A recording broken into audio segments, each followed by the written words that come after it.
I deliver out there to the people as a messenger of the Almighty. Who have ears we hear, you know what I'm saying? See, I write music when that feelings come, that spirit. In the world of reggae music, few voices were as smooth or as hauntingly emotional as Gregory Isaacs. Known to fans worldwide as the Cool Ruler, his sultry delivery and heartfelt lyrics carved out a unique legacy in the Jamaican music scene and beyond. But behind the stage lights and iconic love ballads, Gregory's life unraveled in a tangle of addiction, legal troubles, and personal battles. What really happened to Gregory Isaacs? What led to his tragic decline? And what did he leave behind? Join us in today's episode to find out the answer. Gregory Isaacs may be remembered for his smooth voice and timeless reggae hits, but behind the music was a man who built a legacy and a fortune through sheer talent and hustle. At the height of his career, Isaacs' net worth was estimated to be around $5 million USD, a figure earned not through flash or extravagance, but from decades of consistent work in the music industry. He was more than just a singer, he was a businessman. Much of his wealth came from controlling his own publishing rights, touring worldwide, and founding the African Museum, his own record label. That move not only gave him creative freedom, but allowed him to earn from royalties, licensing, and producing for other artists. Born on July 15, 1951 in Kingston, Jamaica, Gregory Anthony Isaacs grew up in a world that was as tough as it was vibrant. Raised primarily by his mother, a domestic helper, Isaacs experienced a childhood marked by financial struggles and the absence of a stable father figure. This emotional void shaped his fiercely independent personality and contributed to the laid-back but deeply emotional style he would later be known for. Kingston in the 1950s and 60s was alive with music from street corner DJs to booming sound system clashes, and young Gregory soaked it all in. He was quiet and observant, but deeply connected to the sounds around him. American soul artists like Sam Cooke and Otis Redding sparked his interest in music, while Jamaican legends like Alton Ellis, Ken Booth, and Delroy Wilson influenced his vocal style. He started singing in church choirs and local talent shows where his silky, emotionally rich voice stood out. In 1968, Isaacs took his first steps into the music scene with Another Heartache, a duet with Winston Sinclair. Though the song didn't make a major impact, it lit the spark for what would become a long and influential career. After a short stint with the group The Concords, Isaacs went solo, a turning point that gave him more creative control and the ability to develop his signature style. By the early 1970s, he was working with major producers like Lee Scratch Perry and Winston "Niney" Holness, releasing tracks like All I Have Is Love and establishing his name in Jamaica's rapidly evolving music scene. His breakout came in 1974 with My Only Lover, one of the first major hits in the lovers rock genre, a smooth, romantic offshoot of reggae that Isaacs would come to define. The mid to late 70s saw Isaacs climb higher with tracks like Love Is Overdue and Number One. His cool demeanor, romantic lyrics, and effortless style earned him the nickname Cool Ruler. But Isaacs wasn't just about love songs. He had a voice that could capture heartbreak, resilience, and street wisdom, all in the same verse. In 1979, he co-founded the African Museum with fellow artist Errol Dunkley. It wasn't just a business venture. It was a bold step toward creative independence at a time when many Jamaican artists were exploited by producers. Through his label, Isaacs released much of his most important work and supported up-and-coming talents. The label's name was a nod to his Pan-African beliefs and pride in his roots, themes that also quietly echoed in his music, especially tracks like Black Liberation Struggle. Isaacs was a machine when it came to recording. He released over 70 studio albums and contributed to more than 500 albums throughout his life. Some of his most popular songs include Border, Private Beach Party, Rumors, and Night Nurse. In 2008, his album Brand New Me earned a Grammy nomination, and in 2010, just months before his death, he received another nomination for his collaboration with King Isaac on Isaacs Meets Isaac. Though his journey was far from easy, Gregory Isaacs turned pain into poetry and built a legacy that still resonates worldwide. From a tough upbringing in Kingston to international fame, he carved out not only a name, but a music empire rooted in passion, independence, and authenticity. All right, now let's move to one of the most fascinating part of today's video, taking a tour of Gregory Isaacs' homes. Gregory Isaacs' residences were not just places to live, they were integral to his identity and artistic expression. His home at 59 Weald Lane in Harrow, North London, was a sanctuary that provided a much-needed escape from the pressures of fame. The house featured a calming exterior, with a well-kept garden that included a variety of plants, some of which he cultivated himself, reflecting his love for nature. Inside, the decor was a mix of modern comforts and traditional Jamaican elements. The walls were adorned with vibrant artwork, photographs capturing significant moments in his career, and framed records that celebrated his musical achievements. The living room was a cozy space, often filled with the sounds of reggae music playing softly in the background. Isaacs had a knack for creating a warm atmosphere, with plush sofas and colorful cushions that invited friends and family to gather. A significant feature of this home was the music room, where he spent countless hours composing new songs and rehearsing. This room was equipped with various instruments, including guitars, keyboards, and a sound system that allowed him to experiment with different sounds. The space was often cluttered with sheets of music, notebooks filled with lyrics, and recording equipment reflecting his creative process. Isaacs's garden was a source of inspiration and tranquility.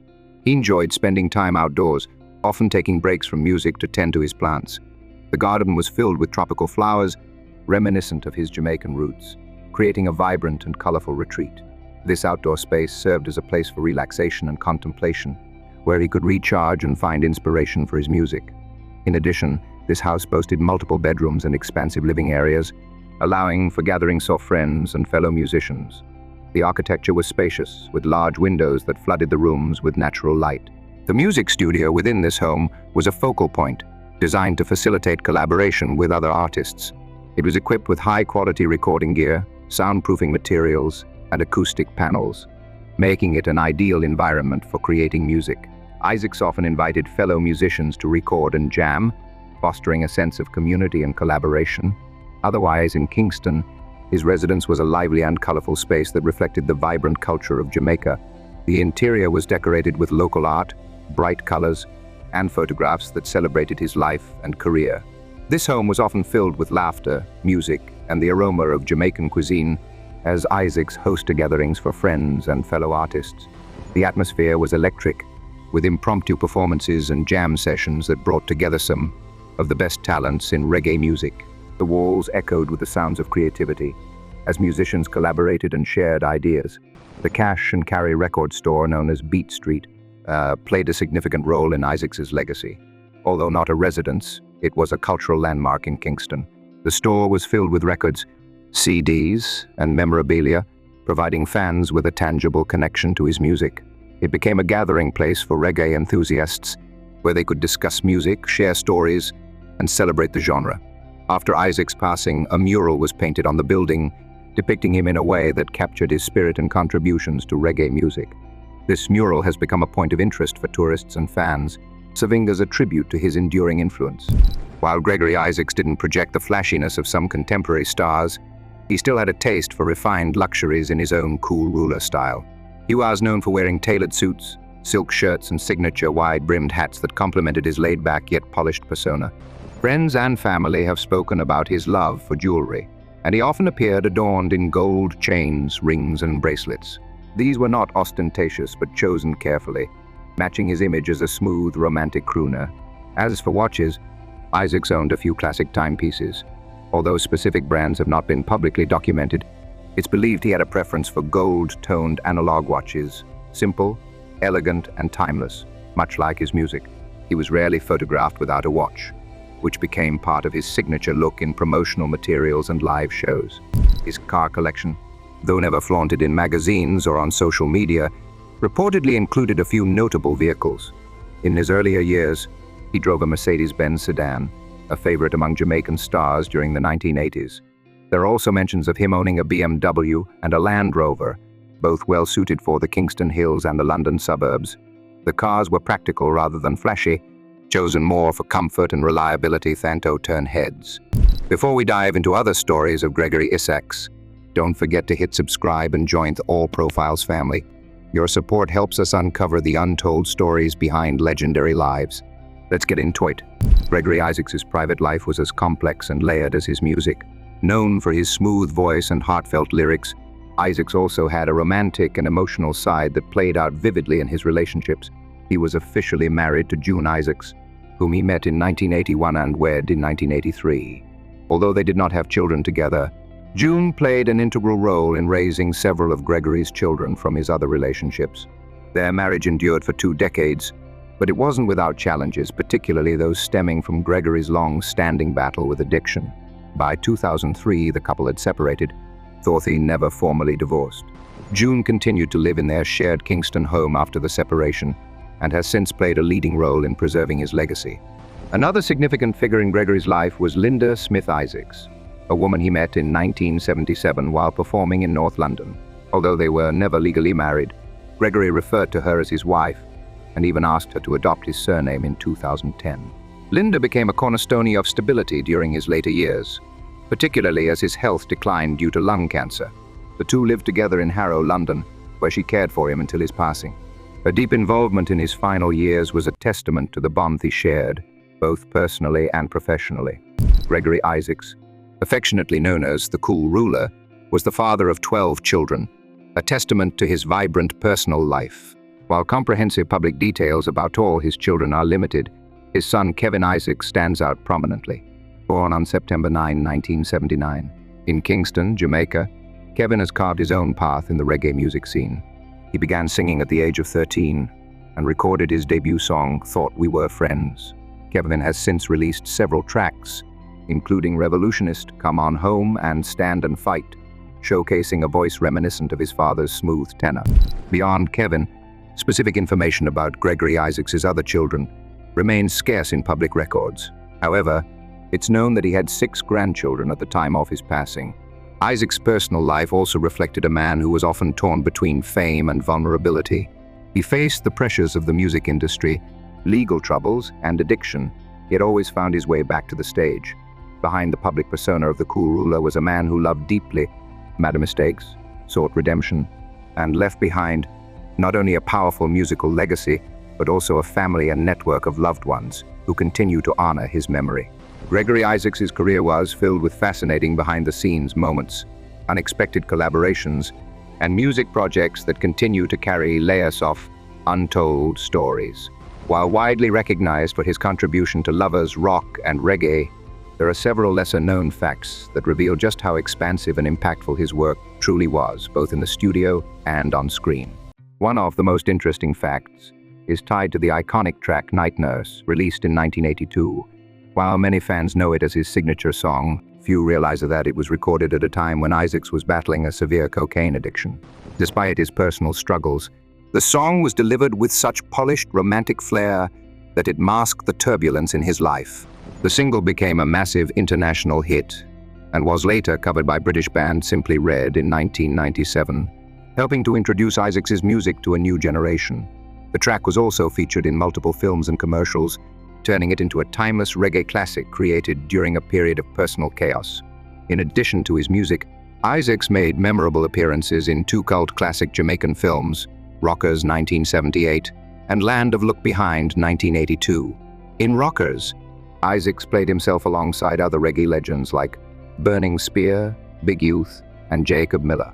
The film blurred the line between documentary and drama, offering an authentic portrayal of the reggae scene in Jamaica. What's fascinating is that the film was never meant to be a major motion picture. It was a low-budget, grassroots project intended to spotlight Jamaica's rich musical heritage. Yet today, it's considered a cult favorite worldwide. Isaacs' charismatic presence, even in a minor role, added to the film's cool, underground vibe. Isaacs also worked with some of reggae's most revolutionary producers, including Lee Scratch Perry, known for his eccentric genius in the studio.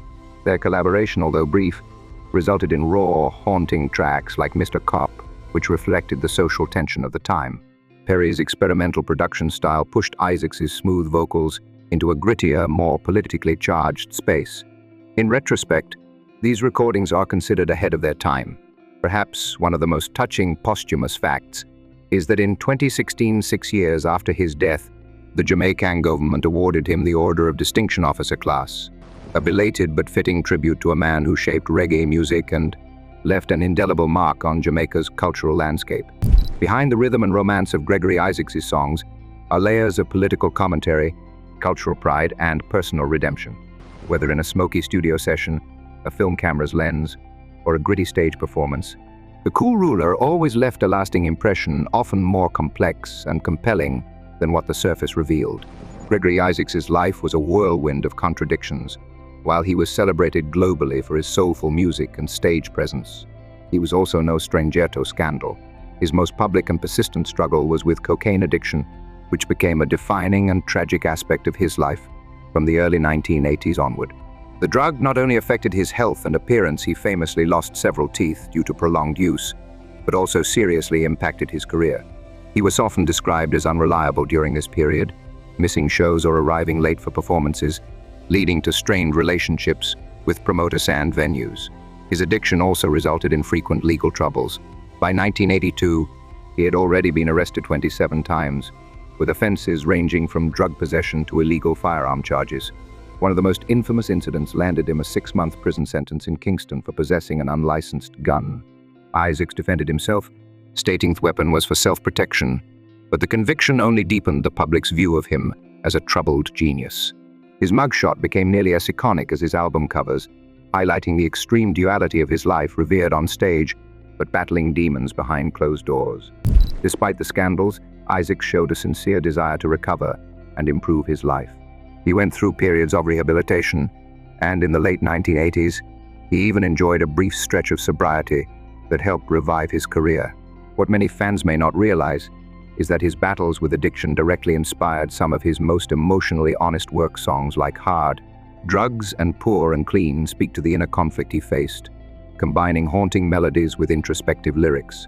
But Gregory Isaacs' legacy isn't just about scandal. It's also rooted in generosity and community service, particularly in his home country of Jamaica. He was quietly philanthropic, using his resources to support education and youth initiatives. One of his most notable contributions was funding infrastructure upgrades at Black Harmony Basic School and Street Barnabas Basic School, both located in underprivileged areas. These investments in early childhood education were part of his belief in creating opportunities for the next generation, especially those from backgrounds similar to his own. Isaacs also donated regularly to Walker's Place of Safety, a shelter for abused and abandoned children in Kingston. His relationship with the shelter went beyond financial support. He often visited the children personally, spending time with them and offering encouragement. Those who worked at the shelter described him as kind, humble, and deeply empathetic, especially toward children affected by poverty and trauma. After his death, his charitable legacy was institutionalized through the Gregory Isaacs Foundation, spearheaded by his son Kevin Isaacs. The foundation focuses on education, rehabilitation, and support for substance abuse recovery programs, a cause that hits close to home, considering Gregory's own struggles. One of its main partners is Patricia House, a rehabilitation center in Jamaica that helps individuals battling drug addiction. The foundation also organizes annual Red Rose for Gregory concerts, with proceeds going toward these charitable efforts. These concerts not only honor Isaacs' musical contributions, but also keep his spirit alive by giving back to the community he once called home. Despite the ups and downs, scandals, and setbacks, Gregory Isaacs used his platform to both entertain and uplift. His life serves as a powerful reminder that even those who stumble can leave behind a legacy of healing and hope. To summarize, Gregory Isaacs was more than just a reggae legend. He was a symbol of passion, pain, and perseverance. Despite his battles with addiction and brushes with the law, his music never lost its soul. He gave the world timeless love songs, helped shape the lavish rock genre, and inspired generations of artists. Behind the smooth voice was a complex man, a father of 12, a philanthropist, and a cultural icon whose life was both glamorous and tragic. Though he's no longer with us, his legacy lives on in his music, in his children, and in the lives forever changed by his art. Thanks for tuning in to All Profiles. We are genuinely grateful for your time and support. If this story moved or inspired you, go ahead and tap that like button and share it with someone who'd appreciate it too. Don't forget to subscribe and ring the notification bell so you're always first to catch our latest deep dives. Your engagement keeps this community growing, and we can't wait to bring you even more unforgettable stories next time. See you in the next video.